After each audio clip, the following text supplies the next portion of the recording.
Bonjour et bienvenue à mon bac de cheminement identitaire.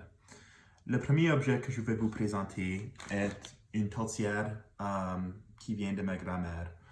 Alors, ça représente pour moi mon éveil d'identité francophone de ma famille.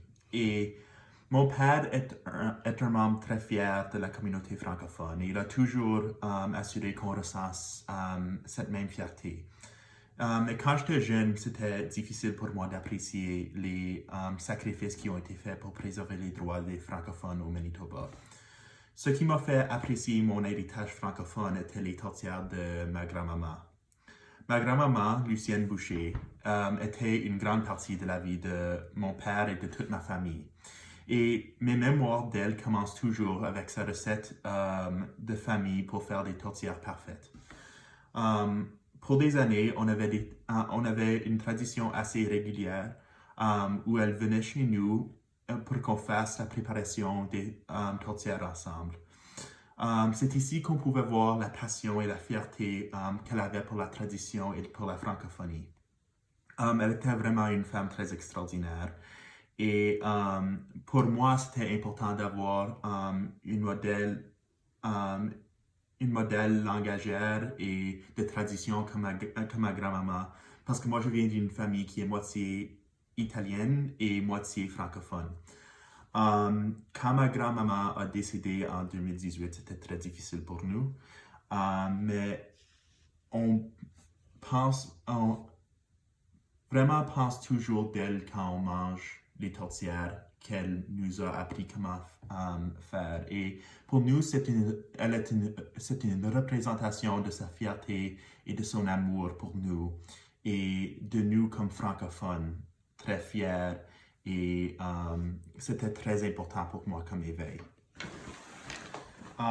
Prochainement, je vais vous présenter, c'est le drapeau franco-manitobain. C'est un foulard, mais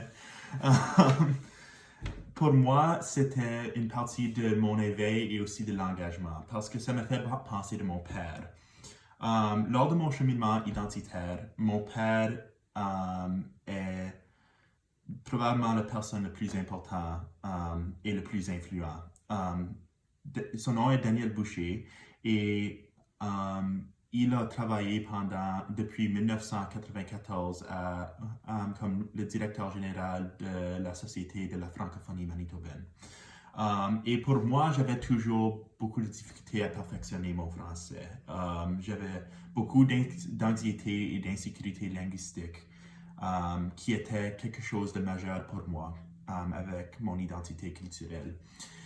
Et je questionnais si je pouvais faire partie de la communauté francophone sans un français impeccable. Mais je voyais comment mon père, même s'il y avait des rencontres, et des voyages qu'il avait besoin de faire, qui allaient tard les soirées et les fins de semaine, il essayait toujours de m'aider avec mon français. Et c'est à travers lui que j'ai vraiment réalisé les sacrifices qui ont été faits pour le français au Manitoba. Et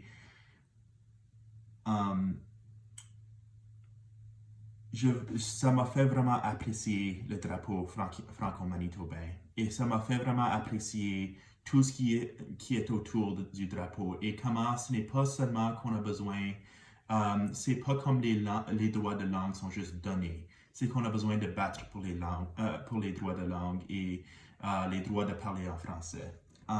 Et je pense que c'est très important pour moi comme engagement parce que ça me fait vouloir faire des choses similaires à lui et vraiment protéger le drapeau et vraiment être fier de brandir le drapeau de la francophonie manitobaine, qui est très importante. Le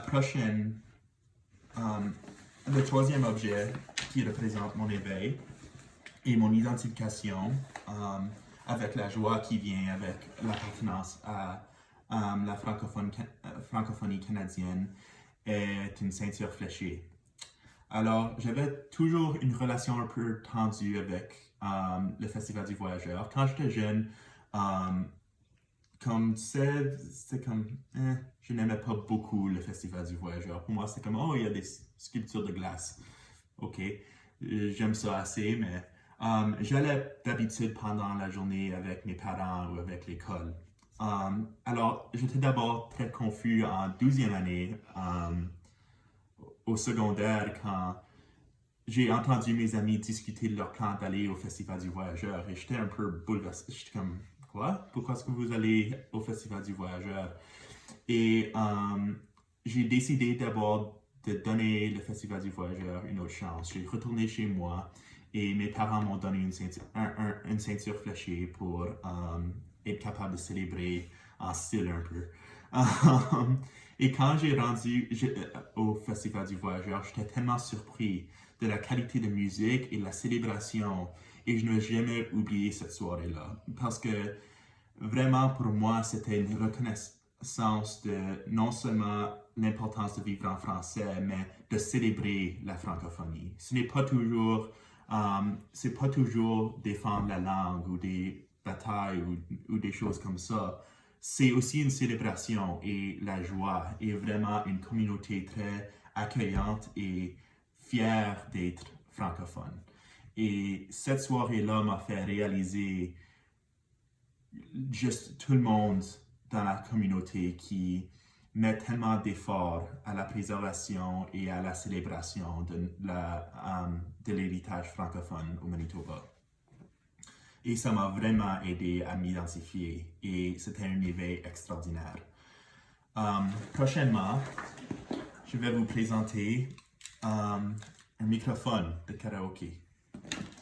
Alors, c'est le quatrième objet qui représente mon éveil francophone et c'est un peu étrange parce que c'est un peu abstrait, mais c'est quand je suis arrivé à l'université, j'avais maintenant à ce point une grande appréciation pour la francophonie, mais j'avais toujours la difficulté avec les médias francophones. Quand j'étais au secondaire, c'était considéré comme pas cool et les seules musiques francophones que j'écoutais étaient choisies par mes professeurs. Et chez moi, d'habitude, on écoutait la radio populaire en anglais. Alors pour moi, on a décidé d'aller aux soirées chansonnées à l'Université de Saint-Boniface et c'était tellement extraordinaire de voir juste tout le monde dans la salle savoir tous les mots de chaque chanson. Tout le monde chantait ensemble. Edouard Lamontagne était sur la guitare. Et pour moi, ça m'a marqué parce que j'ai vu de mes propres yeux la passion des Franco-Manitobains et la fierté de la foule qui chantait chaque chanson parfaitement. Cette soirée m'a exposé à la musique francophone et m'a mené à découvrir beaucoup de différents artistes que je ne connaissais pas avant. J'ai fini la soirée en chantant Papa Outé par Stromae devant toute la foule, un moment que je ne vais jamais oublier, que j'ai toujours considéré comme un aspect important dans ma vie comme francophone. Parce que pour moi, comme quelqu'un qui est tellement insécure linguistiquement, c'était vraiment un moment comme je m'engage dans la communauté et je m'identifie comme francophone. Je suis ici avec beaucoup de personnes de la communauté francophone et nous sommes tous ensemble.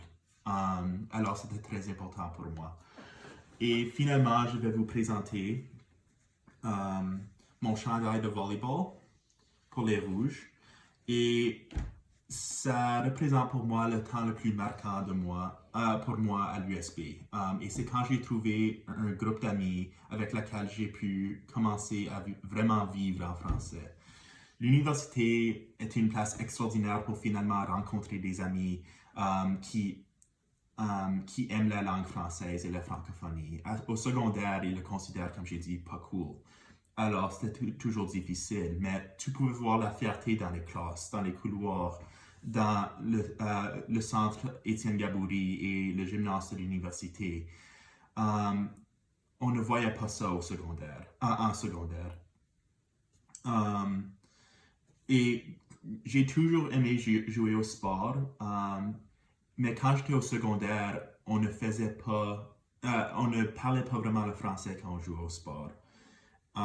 Vraiment, c'était juste comme si on ne voulait pas, les entraîneurs ne nous forçaient pas à parler le français. Et je donne beaucoup de crédit à Éric Lemoine qui nous a vraiment clarifié l'importance de l'engagement francophone sur l'équipe.